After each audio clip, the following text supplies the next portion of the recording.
question goes back to the Citizens Committee for oversight on Measure Z. Approximately 800 people signed a petition not to move the downtown library. The city council chamber is filled with residents and asked them not to move the library, and our council still voted to move the library. Please explain the responsiveness to residents if you can, and you're not the elected officials on the dais. But do we trust that a citizens panel will, and the council will be responsive to a citizens panel? I'll shoot it over to them. Well, I mean, I know a piece of it. That's all. I'm trying. I'll say I know a piece of this. The downtown library was not started. They approved a concept, is what I've been told. And I'm not defending the actions one way or the other. You need to speak to the council members. But what I've been told, because this has actually come up at a couple of the board meetings, they approved a concept and a location. And when the money is there, it'll be revisited to do it. And there's a possibility that this Measure Z money will be used for the downtown library. So I'm more just, I guess, passing on the information from what I was told at one of the other events, that they did not approve the library, they just approved a concept of what it might look like and where it would be located. Yeah, it's not so much the library project itself, it's when we have all these people come in and say, we're against it, and this has been a long time coming. This was on Mike Gardner's, when he was first elected, this was his first issue coming in as a city council member. And the question comes in, if we had all this public input and all this coming forward, is there, it goes back to this matter of trust. Will there be trust that our elected representatives will listen? And is city council the venue maybe to do that? And so if we have a body that's going to be conducting citizen oversight, how would you want them to interact with the council? I would love to put, if there was a councilman in here, and he was on it, but I would not do that, because they do get their time off. But just to say, how can we improve the engagement of citizen participation into this process? I personally don't think it's possible. Every councilman has their own feelings, and although they listen to things people have to say, they decide after they've listened to the pros and cons exactly how they'd like to go forward. And obviously it's too late for this measure. There will be citizen input, but there is no way that anyone can know whether the council will agree with the majority of the citizens. And many times they will disagree with the majority of the citizens, and nevertheless do what they believe is appropriate. I mean, they've been elected to do what they believe is appropriate. And so they can, and often do, simply disagree with those who are in front of them. They are all respectable, good citizens. I have nothing against any one of them. I think they all would do a fine job. But each one of them has their own views on things, and they are influenced in one way or the other. If we release an extra $50 million annually to them, they would have no discipline whatsoever on personnel costs. There's no reason for them to have any discipline on personnel costs, because there's all the money in the world. I'll give you a little history. The state of California approved the possibility of a retroactive increase in pension benefits in 1999, SB 400. Our city council approved retroactive pension benefit increases for miscellaneous employees, 35% increase, for public safety, 50% increase, retroactive from the day all these folks started with the city. This has cost tens of millions of dollars. They did it at the time because it appeared to be free. PERS was doing so wonderfully that it was free.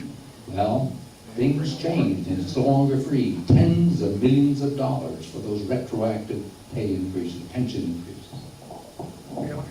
From an elected position standpoint, budgets are difficult things, and you need all the active, and most councils do try to stay active in knowing what's going on generally in their city. Some of them have certain areas of expertise. It's very difficult, even for when we watch grand juries. They come in for 6 weeks and try to get a handle on some aspect of the county's budget. Very difficult to do.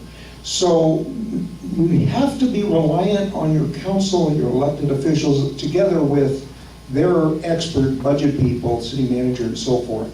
If there's some special problem, that's the time to go out and have some panel, hopefully, of experts and people with knowledge to help them with this. But I think the courts have found too that the citizens can't go in and direct budgets in any particular way. It's up to the elected officials. It is their primary responsibility. There's no bigger one, and it's no tougher one.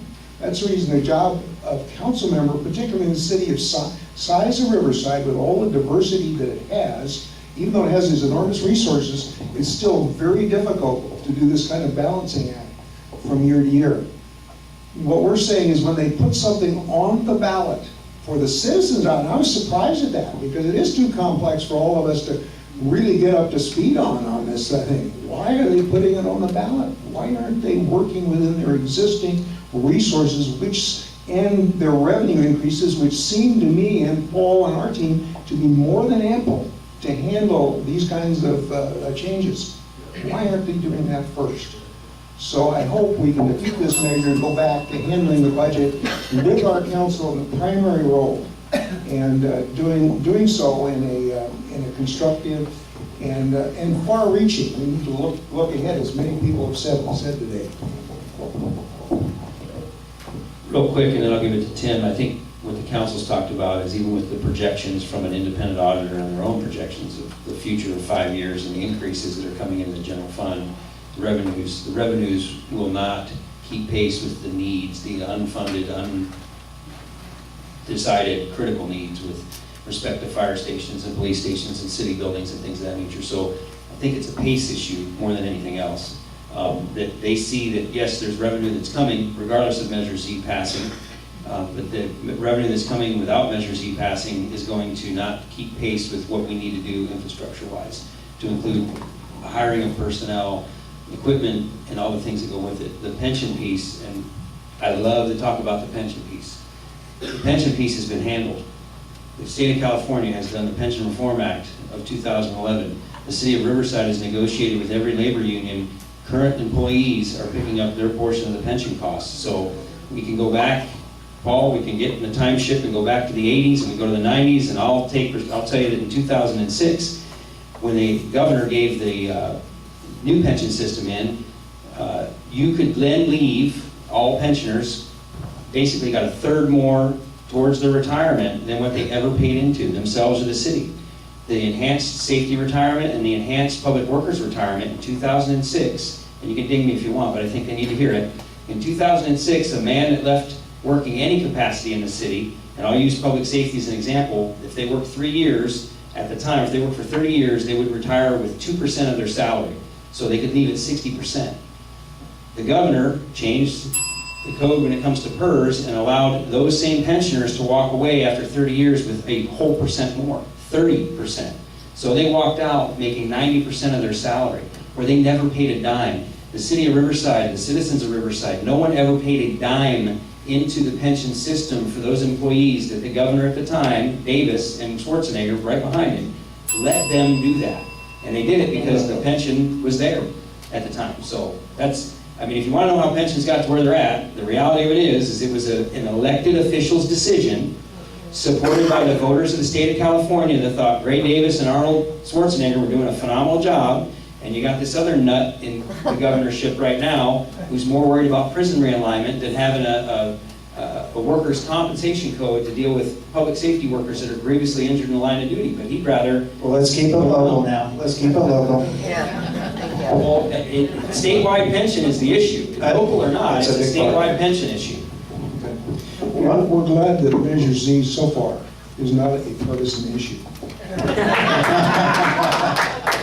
None was.